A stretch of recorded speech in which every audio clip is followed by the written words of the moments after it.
अज्ञात भामटे बंद असलेल्या घरात घुसले आणि घरातील लॉकर मधून तब्बल 29 तोळे सोन्याचे दागिने व रोख रक्कम घेऊन पसार झाले. ही घटना राहुरी शहरातील भर वस्तीमध्ये घडल्याने परिसरात भीतीचे वातावरण निर्माण झाले. रितेश भरत लांबे व 39 वर्ष हे त्यांच्या कुटुंबासह राहुरी शहरातील करपे एस्टेट येथे राहत आहे.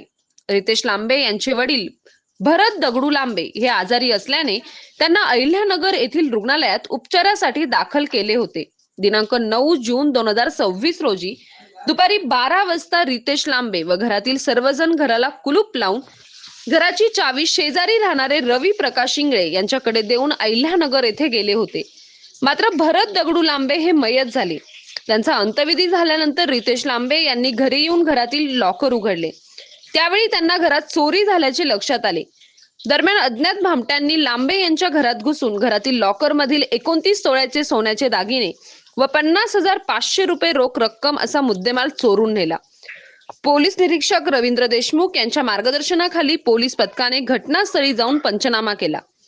रितेश भरत लांबे यांच्या फिर्यादीवरून अज्ञात आरोपी विरोधात चोरीचा गुन्हा दाखल करण्यात आला. पुढील तपास राहुरी पोलिसांकडून सुरू आहे. सतीश फुलसौंदरसह राजेंद्र मसे, MS न्यूज 15 राहुरी. अशाच नवनवीन बातम्या पाहण्यासाठी चॅनलला सबस्क्राईब करा.